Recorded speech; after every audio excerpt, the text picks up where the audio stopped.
Hello guys, how are you? I hope you are fit and fine. My name is Soni Upadhyay और सोनी उपाध्याय की hello English class में आपका बहुत बहुत स्वागत है।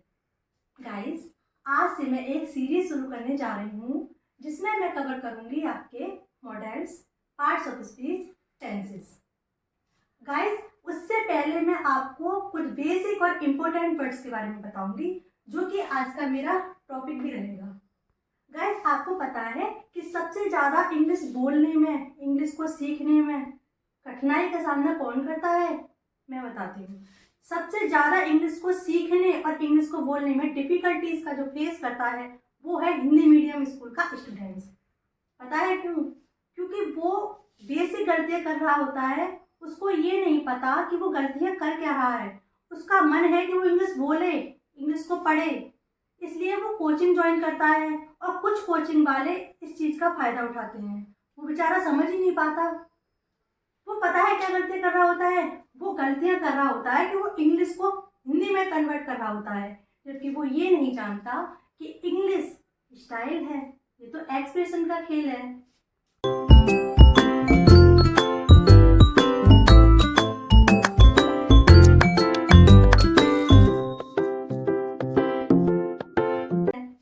गाइस, इंग्लिश बोलना ही इम्पोर्टेंट नहीं होता, इम्पोर्टेंट होता है तो सही इंग्लिश बोलना। और सही इंग्लिश बोलने के लिए हमें कुछ ग्रामर्स के रूल्स हैं जो फॉलो करने होते हैं। उस चीज़ में मैं आपकी पूरी हेल्प करूँगी। गाइस, आज से मैं जो एक जर्नी शुरू करने जा रही हूँ वो हर एक इंग्लिश लर्नर के लिए है जो बिगिनर है या एडवांस लेवल का है। आज जो मैं आपको बेसिक और इम्पोर्टेंट वर्ड बताने जा रही हूँ ये ज़्यादा से ज़्यादा सेंटेंसेस में यूज होते हैं। हमारे सेंटेंसेस की शुरुआत ही इन वर्ड्स से होती है। सो बिना देरी किए हुए क्लास को स्टार्ट करते हैं। Let's begin. तो पहला वर्ड है हमारा दिस। इसका प्रोनाउंसिएशन है दिस, THIS, दिस। जिसका मीन्स होता है यह। ओके। सेकंड है हमारा THAT, दैट। दैट का मतलब होता है वह। क्लियर? अब है हमारा दीज। अब हमारा दीज, THESE, दीज। यहाँ पर हम एक बिंदी लगाते हैं, इसको दीज नहीं दीज, जा नहीं ज बोलते हैं। दीज, दीज मीन्स ये। एक है हमारा दोज, THOSE, दोज। यहाँ भी हम बिंदी लगाएंगे, इसको ज नहीं ज बोलते हैं, दोज। Okay, those. दोज मतलब वे। अब इसका यूज कैसे करते हैं? इसका यूज देखिए, THIS, दिस। दिस मीन्स होता है यह। ये हमारा सिंगुलर में आता है। क्लियर? ये हमारा सिंगुलर नंबर में आता है। THAT, that. दैट मीन्स वह। यह भी हमारा सिंगुलर नंबर के लिए आता है। अब है हमारा THESE, दीज। दीज नहीं दीज, ये हमारा आता है प्लूरल नंबर के लिए। और फिर है हमारा लास्ट THOSE, दोज। दोज आता है हमारा प्लूरल नंबर के लिए। अब ये क्या होते क्या हैं? ये होते हैं डिमॉन्स्ट्रेटिव प्रोनाउन। डिमॉन्स्ट्रेटिव बना रहा है, डिमॉन्स्ट्रेट, किसी चीज को दिखाना। इनका हम यूज करते हैं जब हम किसी व्यक्ति या वस्तु को दिखाते हैं, या तो इशारे के थ्रू या किसी भी तरह से हाथ में लेकर किसी भी व्यक्ति या वस्तु को हम दिखाते हैं, तब हम इनका यूज करते हैं। अब दिस का यूज देखिए, दिस का यूज कहाँ होता है? गाइस, दिस का यूज होता है जब एक चीज होती है, जब एक व्यक्ति या एक वस्तु होती है और वो हमारे पास होती है। क्लियर? जब कोई व्यक्ति या वस्तु हमारे पास होती है, या तो हमारे हाथ में या हमारे पास में, तब हम उसको दिखाने के लिए दिस का यूज करते हैं। ओके? वही दैट का यूज जब कोई चीज हमसे दूर होती है, चाहे कोई व्यक्ति हो चाहे कोई वस्तु हो, और सिंगुलर नंबर में होती है। सिंगुलर मतलब एक में, एक वचन। एक वचन में जब व्यक्ति या कोई वस्तु होती है और वो हमसे दूर होती है, तो हम उसको दिखाने के लिए दैट का यूज करते हैं। ओके? अब हमारा दीज, THESE, दीज। दीज मतलब ये। जो हमारा दिस वर्ड है ये आता है प्लूरल नंबर के लिए। प्लूरल मतलब एक से ज्यादा। अगर एक से ज्यादा व्यक्ति या वस्तु और हमारे पास हो, ओके, एक से ज्यादा व्यक्ति या वस्तु हमारे पास हो तब हम वहां पर दिस का यूज करते हैं। क्लियर? अब आता है हमारा दोस्त, THOSE, दोस्त, THOSE, दोस्त। दोस्त ये दूर की चीज के लिए आता है। जब एक से ज्यादा व्यक्ति या वस्तु दूर हो तब हम दोस्त का यूज करते हैं। क्लियर? एक बार फिर से समझ लो, THIS, दिस आता है सिंगुलर नंबर के लिए और पास के लिए। ओके, THAT, दैट मतलब वह, दैट आता है सिंगुलर नंबर के लिए और दूर की चीज या दूर के व्यक्ति के लिए। THESE, दिस आता है हमारा जब एक से ज्यादा व्यक्ति या वस्तु हो और वो हमारे पास हो उसके लिए। THOSE, दोज आता है हमारा प्लूरल नंबर के लिए, मतलब एक से ज्यादा व्यक्ति या वस्तु हो और वो दूर हो उनको दिखाने के लिए हमारा दोज का यूज होता है। Is that clear? दिस का यूज किसी को इंट्रोड्यूस कराने के लिए भी होता है।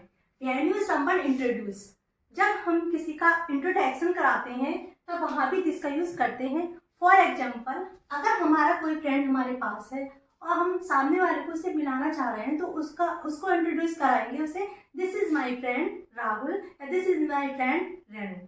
ओके, वही दोस्त का यूज भी इसी में करते हैं हम, जैसे those are my friend Renu and Seema. Clear guys? आइए कुछ एग्जांपल्स दिखाती हूँ आपको। देखिए, पहला है हमारा दिस इज अ पेन। जैसा कि मैंने आपको बताया था कि दिस का यूज सिंगुलर नंबर के लिए होता है, इसलिए यहाँ हमने हेल्पिंग वर्ब इज लगाई है।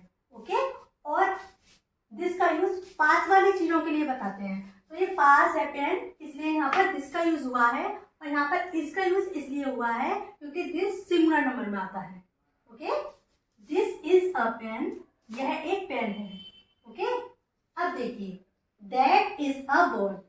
दैट का यूज भी मैंने आपको बताया, दैट का यूज भी सिंगुलर नंबर के लिए होता है। बॉल एक है, दैट का यूज भी सिंगुलर नंबर के लिए होता है, इसलिए यहाँ दैट के बाद हेल्पिंग वर्ब इज आई है। ओके, लेकिन दैट का यूज जैसा कि मैंने आपको बताया था दूर वाली चीज के लिए होता है, तो बॉल दूर है इसलिए यहाँ पर दैट का यूज हुआ है। ओके, अब आते हैं दीज आर गर्ल्स। दीज का यूज प्लूरल नंबर के लिए होता है। देखो, गर्ल एक से ज्यादा है, दो गर्ल्स हैं, इसलिए यहाँ पर दिस का यूज दैट का यूज ना होके दीज का यूज हुआ है, और दीज प्लूरल नंबर के लिए आता है, इसलिए यहाँ पर इज ना होके आर का यूज हुआ है। कहने का मतलब है कि प्लूरल नंबर के लिए हेल्पिंग वर्ब आर का यूज होगा। दीज आर गर्ल्स, गर्ल्स पास हैं, इसलिए यहाँ पर दीज का यूज हुआ है। ओके, अब आते हैं दोस्त पर। दोस्त का यूज भी प्लूरल नंबर के लिए होता है। देखो, बुक एक नहीं दो है, प्लूरल में है दोस्त, इसलिए यहाँ पर हेल्पिंग वर्ब आर आए। ओके, आर लगाएंगे, और बुक दूर है इसलिए यहाँ पर दोस्त का यूज हुआ है। दोज आर बुक्स, वे किताबें हैं। ओके गाइस, कुछ वर्ड्स बताने चाह रही हूँ मैं आपको जो आपकी हेल्प करेंगे सेंटेंसेस को बनाने में। तो देखिए, पहला है हमारा एम। एम का मतलब होता है हूँ। आई के साथ इसका यूज करते हैं हम, और इसका यूज प्रेजेंट टेंस में होता है। देखिए, इसका यूज प्रेजेंट टेंस में होता है एम का, और हमेशा आई के साथ एम का यूज होता है। ओके, सेकंड है हमारा IS, इज। इसका मतलब होता है। ये एक वचन के लिए आता है, सिंगुलर नंबर में आता है, और ये भी हमारा प्रेजेंट टेंस में ही आता है। अब है हमारा नेक्स्ट ARE। आर का यूज होता है प्लूरल नंबर के लिए, एक से ज्यादा चीजों के लिए, इसका मीन्स होता है। ये भी हमारा प्रेजेंट में आता है। ओके, अब आता है हमारा वॉज मतलब था। ये पास्ट की बात हो रही है, ये पास्ट टेंस के लिए आता है, जो बीत चुका है। जो बीत चुका है उसके लिए सिंगुलर नंबर के लिए, एक वचन के लिए हम करते हैं वॉज का यूज। वही हम बहुवचन के लिए करते हैं वर का यूज। ये भी हमारा पास्ट टेंस में ही आता है। अब देखिए, अब हमारा शैल बी का मतलब होता है होगा, होगी, होंगे। शैल बी का यूज होता है फ्यूचर टेंस के लिए। ओके, शैल बी का यूज करते हैं हम आई और वी के साथ, शैल बी का यूज करते हैं। अब हमारा आता है विल बी। विल बी का यूज भी होता है फ्यूचर टेंस के लिए, और इसका मतलब भी होता है होगा, होगी। ओके, अब शैल बी और विल बी में फर्क क्या होता है? शैल बी का यूज केवल हम आई और बी के साथ करते हैं और बाकी हम सब्जेक्ट के साथ you, they, he, C, it इनके साथ हम करते हैं विल बी का यूज। अब एग्जांपल्स बताती हूँ आपको इनके। एम, आई के साथ बता चुकी हूँ, आई के साथ हमेशा एम का यूज होता है प्रेजेंट टेंस में। आई एम सैड, मैं दुखी हूँ। दूसरा एग्जांपल है हमारा इसका, जो कि एक वचन में यूज होता है प्रेजेंट टेंस के लिए। सी इज गुड, वह अच्छी है। सी यहाँ पर इसलिए आया है क्योंकि ये फीमेल है, अगर यहाँ मेल होता तो यहाँ पर ही का यूज होता। ओके, अब आता है हमारा आर। आर का मतलब होता है जो कि बहुवचन के लिए यूज करते हैं प्रेजेंट टेंस में। बॉयज आर नॉट गुड, लड़के अच्छे नहीं हैं।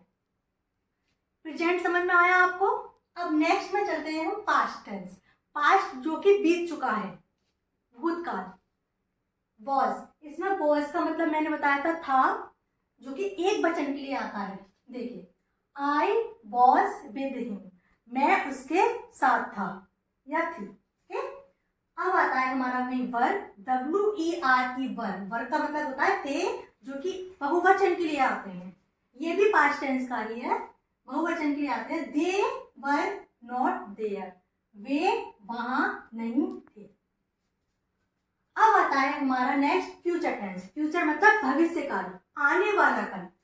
फ्यूचर शैल बी, जैसा कि मैंने आपको बताया था, शैल बी का मतलब होता है होगी, होगा। ओके, शैल बी का यूज करते हैं हम आई और बी के साथ। आई शैल बी देयर, मैं वहां हूँगा। ओके, अब आता है हमारा विल बी। विल बी का मतलब भी होता है होगा, होगी, बट ये आई और बी को छोड़कर औरों के साथ आता है, अदर के साथ आता है। यू, दे, ही, इट या नेम किसी का। Okay, he will be there, वह वहां होगा। आई होप आप सभी को समझ में आ गया होगा। गाइस, एक बात का आप ध्यान रखना, प्रोनाउंसिएशन की प्रैक्टिस करते रहना, क्योंकि अगर आप प्रोनाउंसिएशन की प्रैक्टिस नहीं करेंगे तो इंग्लिश बोलने में आपको बहुत ज़्यादा प्रॉब्लम होगी। इसलिए प्रोनाउंसिएशन की प्रैक्टिस आप करते रहना, तभी आप इंग्लिश अच्छे से बोल पाएंगे। ये मैं आपको समझा चुकी हूँ, स्क्रीनशॉट ले लीजिए। हाँ गाइस, आपसे एक सवाल है। गाइस, एक बात बताइए, आपको इंग्लिश बोलना आता है? नहीं आता तो कोई टेंशन नहीं है, गर्व से बोलिए हम हिंदुस्तानी हैं। ओके गाइस, आई होप कि मेरी ये वीडियो यूजफुल रही होगी। अगर आपको मेरी वीडियो से समझ में आया हो तो वीडियो को लाइक करें, चैनल हेलो इंग्लिश को सब्सक्राइब करें और शेयर करें। Bye bye.